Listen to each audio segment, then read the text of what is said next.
Your Honor. All rise. Season 3, Episode 14, Friday, January 9th, 2026. Yes, sir. All clear. You may be seated.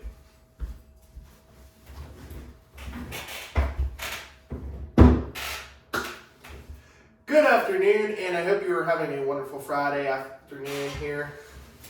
Welcome back to the Pennsylvania College Basketball Court, or the PCBC for short. This is Season 3, Episode 14 of this wonderful podcast / series here on YouTube. Seasons 1 and 2 can be found in my Instagram page. You hit the title page, and my Instagram will be found at the bottom, or you can also just search it up on my bio page at NWS1999 or at the Honorable Judge Noah. For those who do not know who I am, I'm your host, the Honorable Judge Noah, reporting live from the hometown and main base of the Pennsylvania College Basketball Court in Slippery Rock, Pennsylvania. In today's episode, we're going to be recapping the 9 games that started off PSAC Conference Division play. We have 8 games that are division matchups, and there was 1 game that was a non-conference matchup. So this is going to be a little bit of a shorter episode because of that. We don't have to worry about doing 16 games like I did in the last episode. So we have a lot of free will to get through this episode. So this will be a lot shorter. Starting with this episode and moving on, the most of the games you will have in a recap as 12. Most of the time I'll be doing 8 up.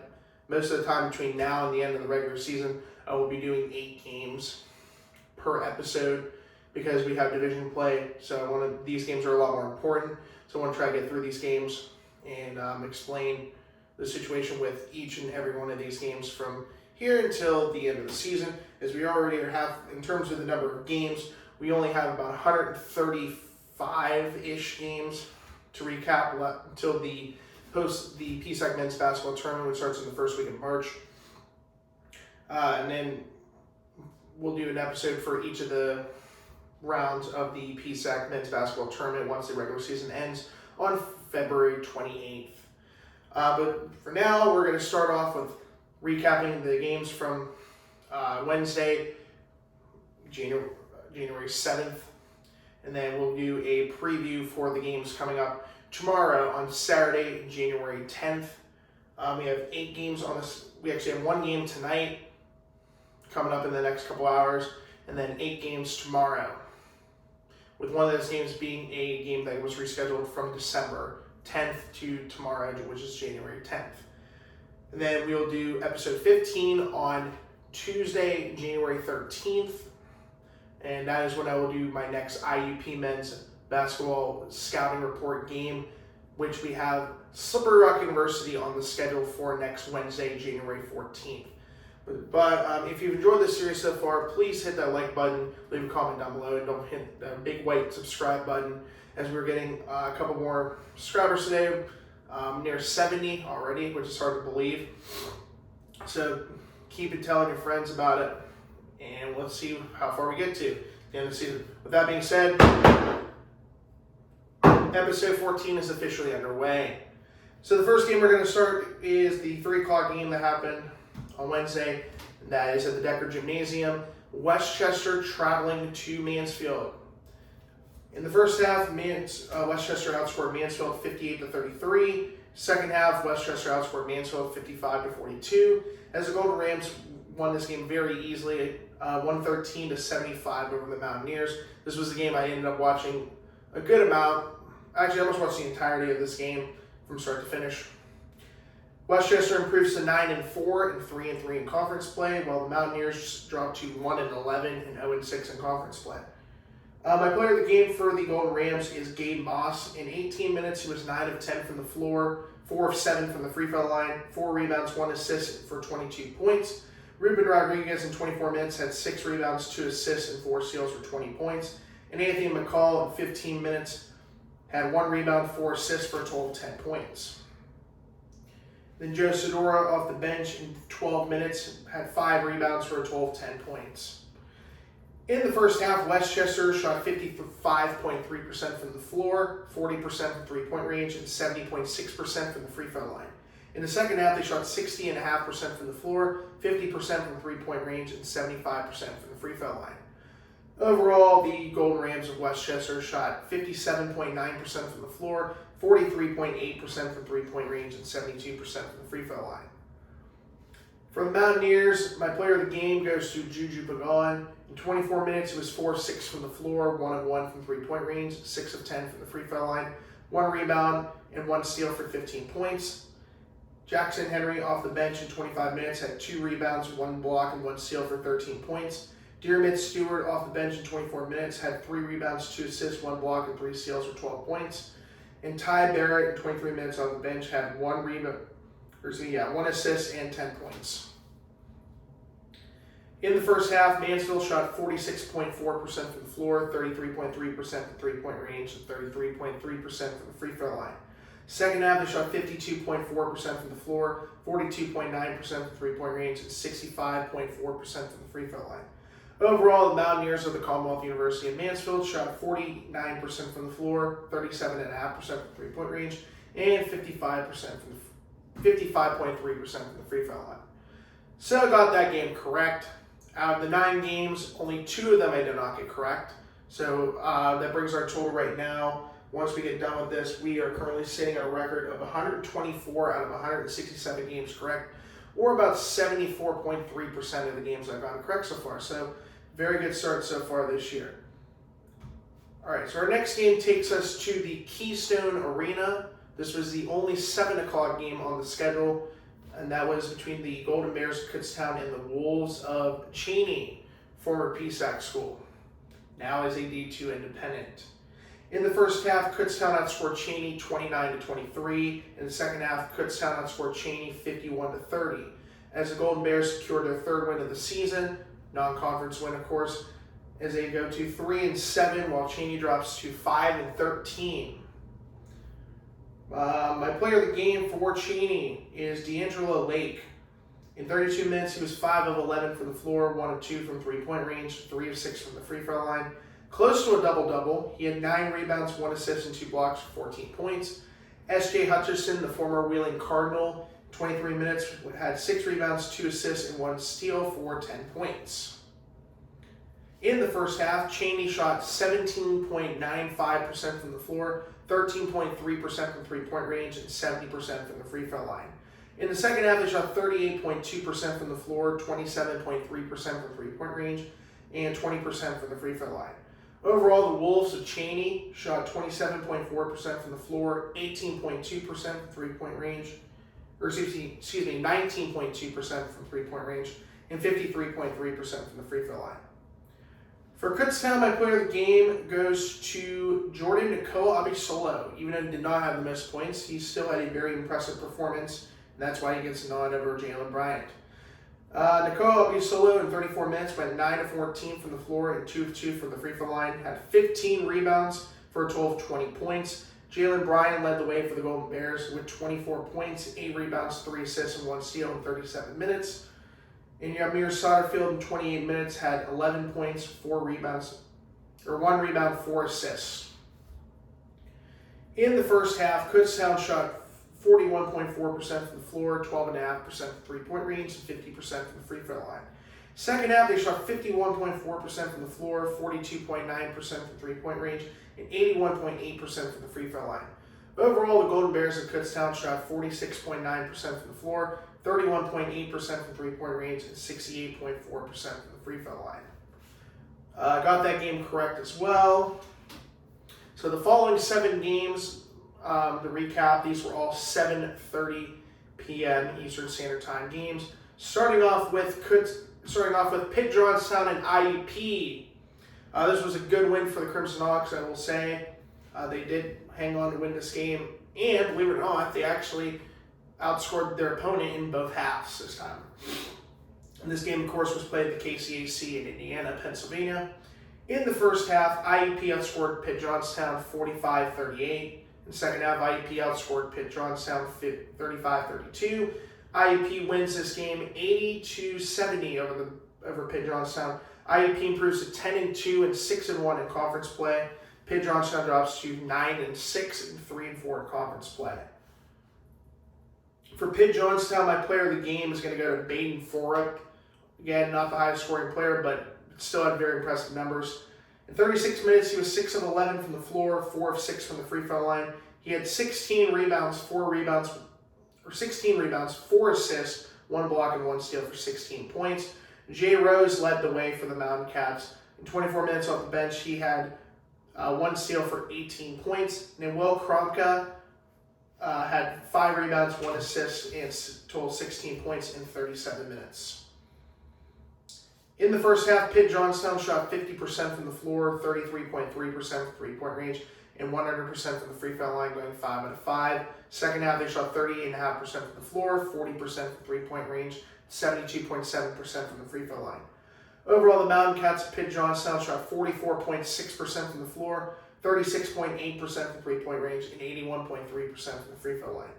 So the defensive IUP did a very good job of pushing the ball and testing Pitt Johnstown's shooting game, and went 8% lower than their actual team average. So not bad. For the Crimson Hawks of IUP, my player of the game is easily going to go to Dallas Dillard. In 34 minutes, he was 13 of 20 from the floor, 5 of 7 from three-point range. He had 6 rebounds, 7 assists, and 5 steals with 31 points. He is now the number 2 scorer in the PSAC at 20 points per game, only behind Marcus Frank. Yeah, I think this game was a good indication that he is, right now, I would think he's got to be one of the favorites to win PSAC West Athlete of the Year. As I mentioned in my last episode, I have him right now as my midseason pick to win the PSAC West Athlete of the Year. Let's see if he can keep it up in the final 14 games of the regular season. Christian Moore in 32 minutes went 7 of 20 from the floor, 4 of 15 from three-point range, had 7 rebounds, 6 assists, 2 blocks, and 2 steals for 18 points. Bautista Rodriguez had a good performance in 29 minutes, going 4 of 10 from the floor, 1 of 1 from three-point range, 2 of 3 from the free throw line. Close to a double-double. He had 8 rebounds and 1 steal for 11 points, so his production's been getting a lot better in the most recent games. Kamani Marrero in 31 minutes went 2 of 9 from the floor, 0 of 5 from three-point range, 2 of 3 from the free throw line, 3 rebounds, 7 assists, and 3 steals for 6 points. Demir Brooks in 28 minutes went 3 of 5 from the floor, 9 rebounds, 1 block, and 1 steal for 6 points. He's going to have a big test coming up next week at Slippery Rock. I know that's a place he usually has struggled in recent years, but he has had good performances there as well. For the bench, Luke Triggs in 13 minutes went 3 of 4 from the floor, 1 of 2 from three-point range, 3 rebounds, and total 7 points. Tyler Grove in 11 minutes went 0 of 1 from the floor and 1 of 2 from the free throw line with 1 point. Serper Toon in 12 minutes went 0 of 4 from the floor, 0 of 2 from three-point range. He did have 3 rebounds, but had 0 points. And Ian Herring in 10 minutes went 0 of 1 from the floor, which was a 3-point field goal attempt. He did have 3 rebounds, but unfortunately had 0 points.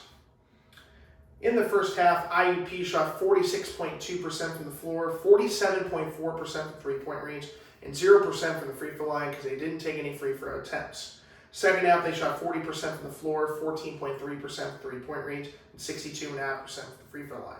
Overall, the Crimson Hawks of IUP shot 43.2% from the floor, 33.3% from three-point range, and 62.5% from the free throw line. Got that game correct. So we are off to a good start, going 3 out of 3 from three-point rate from our predictions. Next game, we are going to just about 45 minutes north from Slippery Rock to the Tippin Gymnasium as SRU took on the Golden Eagles. In the first half, both teams were tied at 39 apiece. Second half, Slippery Rock outscored Clarion 39-32 as the Rock beat the Golden Eagles 78-71. Slippery Rock improves to 12-3 with a conference record of 5-2.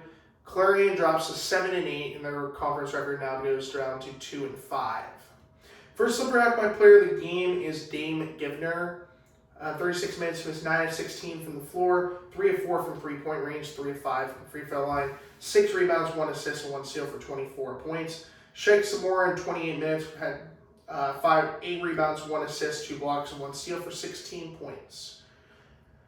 Still no Ike Erster, so that's going to be key going in next week. So they're going to have a very young roster for starting next week. Right now, their starters are Elijah Hill, who's a redshirt freshman, Isaac James, who's a redshirt freshman, RJ Sledge, true freshman, Dave Givner, true freshman, and Shake Samora, who's a redshirt junior.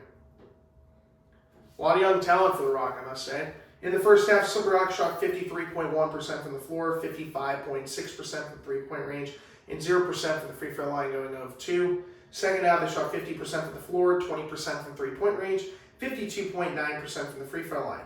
Overall, the Rock of SRU shot 51.7% from the floor, 36.8% from three-point range, and 47.4% from the free throw line.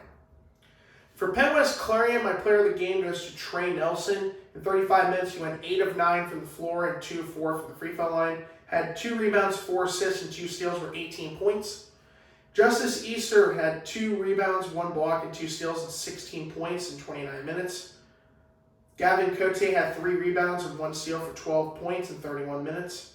And off the bench, Aiden Cunningham in 19 minutes had 3 rebounds, 2 assists, and 1 steal for 10 points. In the first half, Penn West Clarion shot 51.7% from the floor, 58.3% from three-point range, and 33.3% from the free throw line. Second half, they shot 46.2% from the floor, 27.3% from three-point range, and 41.7% from the free throw line. Overall, the Golden Eagles of Penn West Clarion shot 49.1% from the floor, 43.5% from three-point range, and a very dismal 38.9% from the free throw line. So far, 4 out of 4. Next game, 5 for 5, because we're staying on the roll. Penn West California hosting Seton Hill in a battle of 2 undefeated teams in the PSAC West Conference play. Both teams entered 6-0 in conference play. This game being played at the Convocation Center. In the first half, Seton Hill outscored California 40-33. Second half, California outscored Seton Hill 54-38. As the Vulcans win 87-78 over Seton Hill. Penn West California goes to 10-4 and 7-0 in conference play, while Seton Hill drops to 12-3 and 6-1 in conference play. For Seton Hill, my player of the game, surprising numbers as I'm looking at this. I think this is the second highest point total by any PSAC scorer this year. Rashad Williams, 35 minutes off the bench. He was 11 of 23 from the floor, 8 of 12 from three-point range, and 6 of 11 from the free throw line. 3 rebounds, 2 assists, 1 block, and 2 steals for 36 points. Only Dame Givner had more points in a game this season with 39 in the double overtime loss at Lock Haven. Kendrick Curtis in 36 minutes had 10 rebounds, 2 assists, and 1 steal for 19 points. And Adair Ortiz in 31 minutes had 9 rebounds, 2 assists for 13 points. In the first half, Seton Hill shot 43.2% from the floor, 46.2% from three-point range, and 40% from the free throw line. Second half, they shot 36.4% from the floor, 45.5% from three-point range, and 56.3% from the free throw line. Overall, the Griffins of Seton Hill shot 40% from the floor, 45.8% from three-point range, 52.4% from the free throw line. For Penn West California, my player goes to Bryson Lucas. In 40 minutes, playing all 40 minutes, he went 8 of 14 from the floor, 2 of 6 from three-point range, 4 of 4 from the free throw line, 9 rebounds, 1 assist, 1 block, and 1 steal for 22 points. Antoine Arnett in 37 minutes had 10 rebounds, 3 assists, and 19 points. Braden Reynolds in 37 minutes had 2 rebounds, 6 assists, 1 block, and 4 steals for 19 points. And Jordan Buchanan, third player to score 19 points in 34 minutes, had 8 rebounds and 1 assist with 2 steals. So 1 22-point scorer and 3 19-point players for the Vulcans. In the first half, California shot 40.6% from the floor, 33.3% from three-point range, and 57.1% from the free throw line. Second half, they shot 65.5% from the floor, 50% from three-point range, and 68.4% from the free throw line. Overall, the Vulcans of Penn West California shot 52.5% from the floor, 40% from three-point range, and 65.4% from the free throw line. And there was, indeed, a technical foul that was assessed to Penn West California's top scorer for this matchup, Bryson Lucas. Staying on a hot streak, 6 out of 6, because we're traveling to the good old Macomb Fieldhouse in Edinboro. as Ganon traveled 20 minutes south to their arch rivals in the Edinboro Fighting Scots. In the first half, Ganon outscored Edinboro 51-38. Second half, Ganon outscored Edinboro 52-44 as the Golden Knights beat the Fighting Scots 103-82. Ganon improves to 13-1 and 7-0 in conference play. Penn West Edinboro drops to 7-6 with a conference record of 4-3. For good old Ganon, my player of the game goes to Lucas Akasi. In 29 minutes off the bench, he was 9 of 15 from the floor, 1 of 1 from three-point range, 6 of 7 from the free throw line, 8 rebounds, 4 assists, 1 block, and 1 steal for 25 points. Pace Proser in 32 minutes was 9 of 15 from the floor. 3-point field goal percentage continues to suck. He is 0 of 4 and 1 of 18 in his last 3 games. But did go 1 of 1 from the free throw line because he's an 88% free throw shooter. He had 5 rebounds, 6 assists for 19 points as his numbers continue to drop from three-point range as he is nearing under 20% from three-point range. We'll see how he does next week or later this week. Lucas Morgan, 24 minutes, he had 3 rebounds, 1 assist, and 1 steal for 15 points. Mackenzie Morgan, his brother, in 25 minutes, had 4 rebounds, 1 steal for 10 points. And Precious Idiaro, in 17 minutes, had 3 rebounds and 1 steal for 10 points. In the first half, Ganon shot 55.3% from the floor, 44.4% from three-point range, 71.4% from the free throw line. Second half, he shot 54.05% from the floor, 0% from three-point range, going to 6, and 75% from the free throw line. Overall, Golden Knights of Ganon shot 54.7% from three-point range, 26.7% from three-point range, and 73.9% from the free throw line. For Penn West Edinboro, my player goes to Evan Berger. 39 minutes, he was 10 of 17 from the floor, 5 of 8 from three-point range, 0 of 1 from the free throw line, 5 rebounds, 6 assists, 2 blocks, and 1 steal for 25 points. Bryce Baez in 34 minutes had a double-double with 11 rebounds, 5 assists, and 1 steal for 15 points. Rowan Carmichael in 36 minutes had 2 rebounds, 1 block, and 1 steal for 14 points. And Mekhi Reynolds in 25 minutes had 2 assists and a total of 11 points. In the first half, Edinboro shot 53.6% from the floor, 38.5% from three-point range, and 3 for 3 from the free throw line at 100%. Second half, they shot 50% from the floor, 54.6% from three-point range, and 57.1% from the free throw line. Overall, the Fighting Scots of Penn West Edinboro shot 51.6% from the floor, 45.8% from three-point range, and 70.8% from the free throw line. Well, we know this. 2 out of the 3 remaining games I did not get correct. And the first one we're going to talk about is Shippensburg and Bloomsburg at the Nelson Fieldhouse. In the first half, Shippensburg outscored Bloomsburg 41-38. Second half, Bloomsburg outscored Shippensburg 33-26. As the Huskies get their first PSAC conference win of the 2025-2026 season over the Raiders 71-67. Bloomsburg improves to 3-9 with a 1-6 record in conference play. Shippensburg drops to 6-7, how fitting, and with a conference record of 1-5. For the Raiders, my player of the game is Marcus Frank. In 35 minutes, he was 9 of 18 from the floor, 1 of 2 from three-point range, 2 of 4 from the free throw line, 4 rebounds, 2 assists, and 2 steals for 21 points. Jaden Smith in 37 minutes had 6 rebounds and 1 block and 1 steal for 15 points. In the first half, Shippensburg shot 55.2% from the floor, 50% from three-point range, 75% from the free throw line. Second half, they shot 30.3% from the floor, 10% from three-point range, 62.5% from the free throw line. Overall, the Raiders of Shippensburg shot 41.9% from the floor, 25% from three-point range, and 68.8% from the free throw line. For Bloomsburg, my player of the game goes to Reese Nagel. 33 minutes, going 5 of 10 from the floor, 3 of 3 from three-point range, 6 of 6 from the free throw line. Had 9 rebounds, 2 assists, and 1 block for 19 points. And Thaddeus Lee off the bench at 24 minutes had himself 7 rebounds and a total of 18 points. In the first half, Bloomsburg shot 50% from three-point range, or 50% from the floor, 62.5% from three-point range, and 45.5% from the free throw line.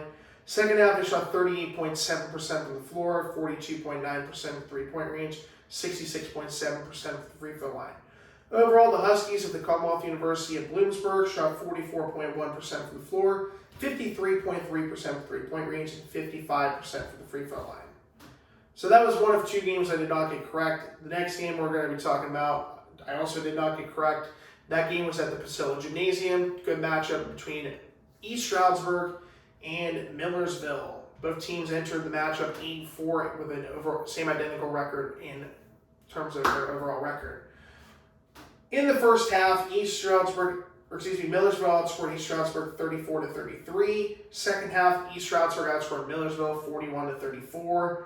As the Warriors beat the Marauders 74-68. East Stroudsburg improves to 9-4 with a record of 3-3 in conference play.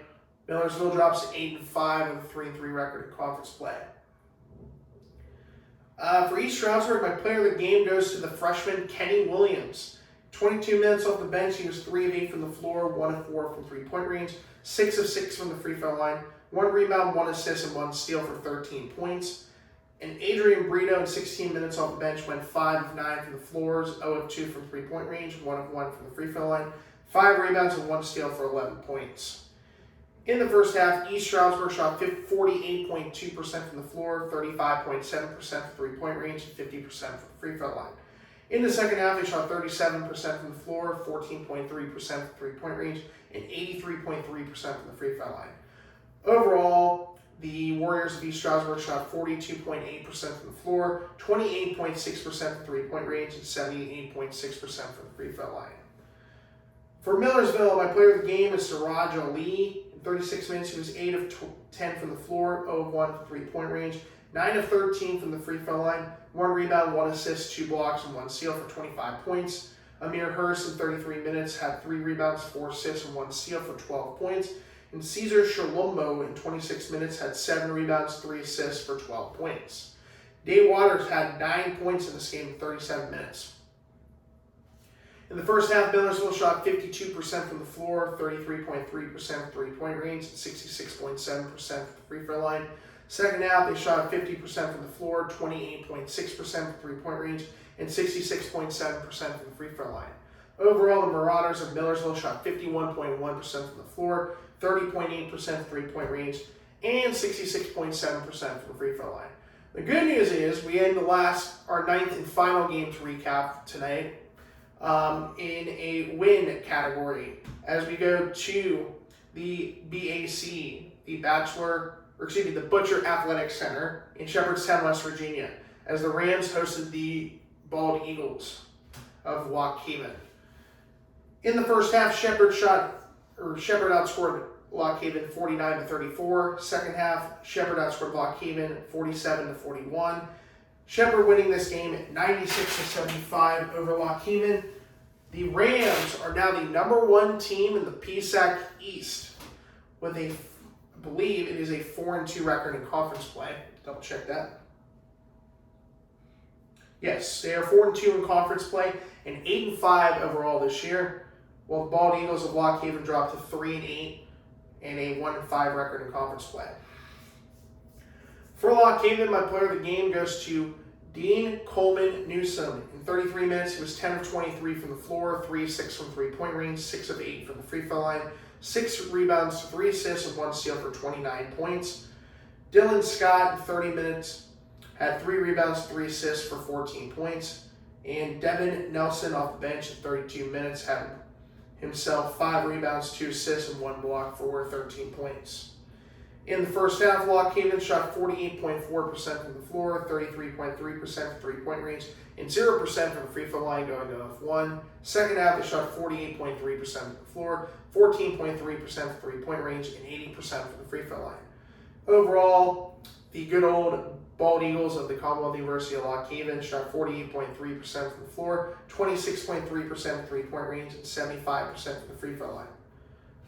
For the Rams of Shepherd, my player of the game goes to Marcus Banks. In 35 minutes, he was 8 of 13 from the floor, 2 of 4 from three-point range, 6 of 9 from the free throw line, 7 rebounds, 6 assists, and 3 steals for 24 points. Favor Okigwe, one of my favorites to win the PSAC East, Defensive Player of the Year.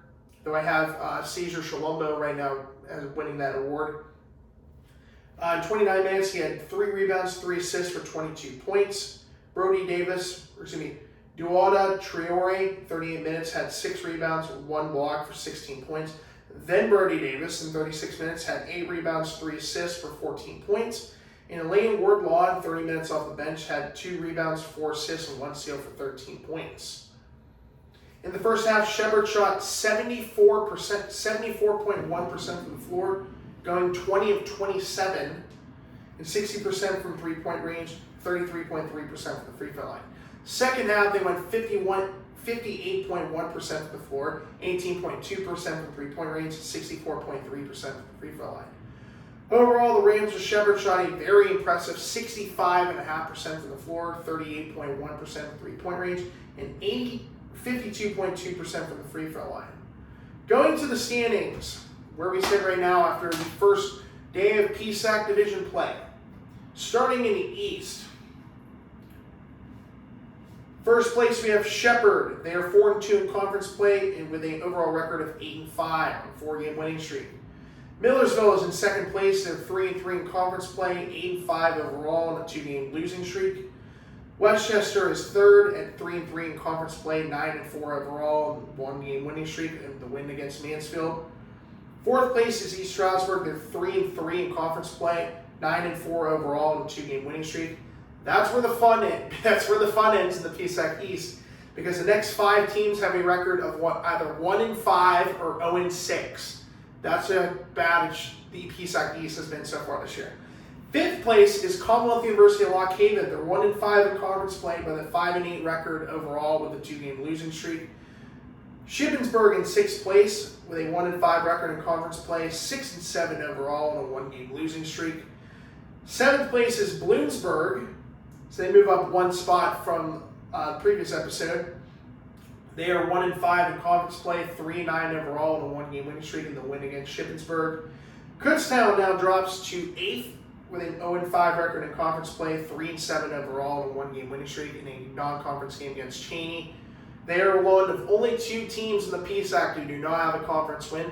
The other team would be the Commonwealth University of Mansfield, who is easily the worst team in the conference this year. They are 0-6 in conference play and a record of 1-11 on a 6-game losing streak. In the West, number 1 is Penn West, California, thanks to their win against Seton Hill in a 9-game winning streak. The Vulcans are 7-0 in conference play and having an overall record of 10-4. Ganon is second at 7-0 in conference play with a 13-1 record overall and a 10-game winning streak. Seton Hill drops to third with their loss to California. They're still 6-1 in conference play. It's 12-3 overall. That 1-game losing streak against the loss coming to Penn West, California on Wednesday. Fourth place is IUP. They're on 6-1 in conference play, 10-2 overall on a 2-game winning streak. They do not play till next Wednesday. So the scouting report for the next game against Slippery Rock won't be until Tuesday's episode, which will be episode 15. Fifth place is Slippery Rock. They're 5-2 in conference play, 12-3 overall this year on a 1-game winning streak at the win against Clarion. Sixth place is Penn West Edinboro. They're 4-3 in conference play, 7-6 overall on a 1-game losing streak, losing to Ganon. Seventh place is Pitt Johnstown. They are 3-4 in conference play, 9-6 overall this year on a 3-game losing streak. And then, of course, dead last is Penn West Clarion. They're 2-5 in conference play, 7-8 overall, and they're also on a 3-game losing streak. Hoping to not be the team that finishes dead last, as Pitt Johnstown's finished dead last in PSAC West the last 2 seasons. Just some quick statistics, just for the heck of it. Let's do top 5 for scoring offense and scoring defense. Number 1, Ganon, 94.7 points per game. Second is Westchester at 90.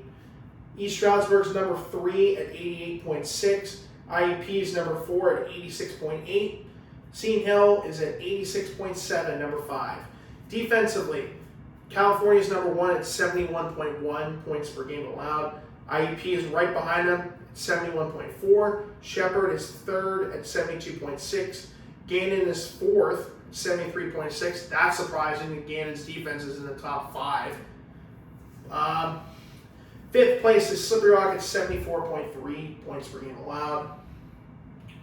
So you have Pitt Johnstown 52.2%, so they only dropped by a little bit in terms of that. 3-point field goal percentage. Seton Hill leads the way at 39.4%. Free throw percentage is still Millersville, 78.3%. Rebounding, Ganon's number 1 at 44.8.